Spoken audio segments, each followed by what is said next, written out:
Essa é a parrilha da Portenha que eu tenho aqui na minha casa.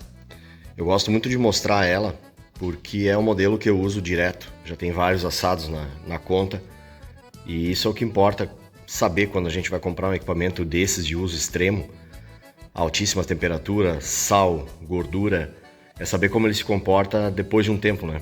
Porque nova, toda parrilha é muito bonita, mas quando a gente começa a usar ela, que as marcas de uso começam a aparecer, eu gosto de deixar isso aí muito claro para os clientes desde o início. Esse equipamento aqui, nessa configuração, ele pesa 250 quilos. É praticamente impossível alguém movimentar ele, tirar ele do lugar sozinho. Para colocar ele aqui foram necessárias 3 pessoas. E ele é de propósito pesado, porque para esse fim de uso, ele tem que ser forte mesmo. Senão ele, com o tempo, com o calor, ele acaba não aguentando. A tubulação, o chassi dele é todo feito em tubos de 40 por 40, com paredes de 2 milímetros também, que é um dos mais fortes que tem disponíveis no mercado, justamente para seguir nessa linha de robustez. Aqui do lado direito, nós temos a Firebox fechada. Esse modelo especificamente, ele pesa mais de 60 quilos, só a Firebox, e não tem nada de tijolo. Nós estamos falando somente de peso de aço. A porta serve basicamente para iniciar o fogo, né? Para ajeitar o graveto aqui dentro, as lenhas, né? E iniciar o fogo. Porque depois, quando o fogo já estiver embalado, a gente acaba abastecendo, jogando lenha aqui por cima, que é muito mais prático. E ela é forte o suficiente, pode jogar com vontade, que não tem nenhum risco de sofrer qualquer dano. Esse equipamento, ele tem dupla camada de metal. A chapa interna tem 6,35 milímetros de espessura. A chapa externa tem 3 milímetros de espessura e entre as duas camadas temos 3 centímetros de ar que ajudam nesse conforto térmico, nesse isolamento. A porta também, com chapa interna e chapa externa. Conjunto absolutamente robusto, preparado para aguentar as altíssimas temperaturas. Outro ponto bem interessante desse equipamento, esse modelo tem caixa de brasas inteiriça embaixo do equipamento, com essas duas tampas, também de chapa dupla, que ajudam muito na questão do calor para o assador. São fáceis de abrir, são pesadas, mas são fáceis, assim como a portinha da Firebox. A caixa de brasas é toda revestida com tijolos refratários, o que é importante também para manter o calor, para ter uma eficiência melhor. Fáceis de fechar e ajudam muito o assador, porque quem assa sabe que passar várias horas na frente desse equipamento, se ele não tiver esse kit de proteção aí, o assador pode sofrer bastante. Toda a parrilha é pintada com tinta preta para alta temperatura, mas isso não quer dizer que a tinta vai aguentar todo o calor gerado pelo equipamento. As tintas de alta temperatura, elas foram projetadas, todas elas, para aguentar alguns picos de alguns poucos minutos expostas à temperatura alta, que é justamente o oposto do que acontece numa parrilha. A gente passa muitas vezes 2, 3, 4 horas fazendo o assado aqui na frente, conforme falei antes, 800 graus ou mais dentro da Firebox, é impossível a tinta resistir. Então a gente vê com o tempo essas manchas aqui que aparecem nesse tom de telha, que nada mais é do que a tinta queimada. Ela vai queimando.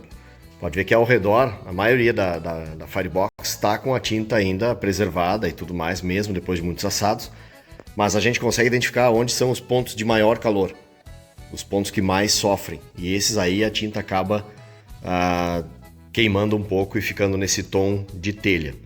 Outras marcas que vocês podem observar também, de desgaste, alguns arranhões. Nós estamos falando de um equipamento de metal que é manuseado com ferramentas de metal. Então é normal que alguns toques aconteçam e alguns arranhões comecem a aparecer durante o uso. É absolutamente normal e eu gosto muito de deixar claro que quem não tolera esse tipo de detalhe é melhor repensar e não ter uma parrilha. As grelhas, elas podem ser tanto uruguaias, que é o caso aqui da minha casa, eu acabei optando por grelhas uruguaias com barrinhas redondas. Também pode ser a argentina, que é aquela com canaleta em V e coletor de gordura, e também barra chata. Elas podem ser tanto em aço carbono quanto em aço inox. Aqui na minha casa, no meu equipamento, eu acabei optando por tudo em aço carbono. Eu também acabei optando em dividir aqui em 3 partes, porque elas ficam mais estreitas e elas cabem melhor na pia para limpeza. Né? Também temos 2 níveis de descanso, que é para colocar a carne, aquela que já está pronta e a gente não quer servir ainda. Então ela para de cozinhar mais alta, mas ela se mantém quente. Nesses 2 níveis de descanso a gente também pode colocar espeto convencional, que ele fica em pêndulo, né, nos 2 níveis. E outra questão que também pode ser usado, quando a gente quer fazer um assado com a grelha na diagonal, a gente simplesmente solta um dos lados aqui da corrente e usa o sistema de elevação que vai subir somente um lado. Então a grelha acaba ficando em diagonal. Tem gente que prefere assar dessa maneira. Outra questão que vale a pena destacar, alguns clientes pedem: durante a semana, por exemplo, eu não tenho tanto tempo, eu quero fazer um assado só para mim, para minha esposa, e eu não quero ter que usar a Firebox, eu gostaria de fazer um churrasco mais rápido, mais simples. Nenhum problema. Dá para fazer o fogo direto aqui embaixo, né? Com lenha, com carvão, usar a grelha para fazer algumas carnes aqui em cima, ou remover as grelhas, elas são removíveis, todas elas, e usar espeto convencional aqui em cima. Tudo pode ser feito sem problema, é mais uma opção de uso para ela, para aqueles dias que a gente não tem tanto tempo para desfrutar. E ainda falar do sistema de elevação, né? Que é composto por um volante, e aqui dentro tem um redutor, no nosso caso um redutor de verdade, que faz esse trabalho de subir e descer grelhas muito leve, muito suave.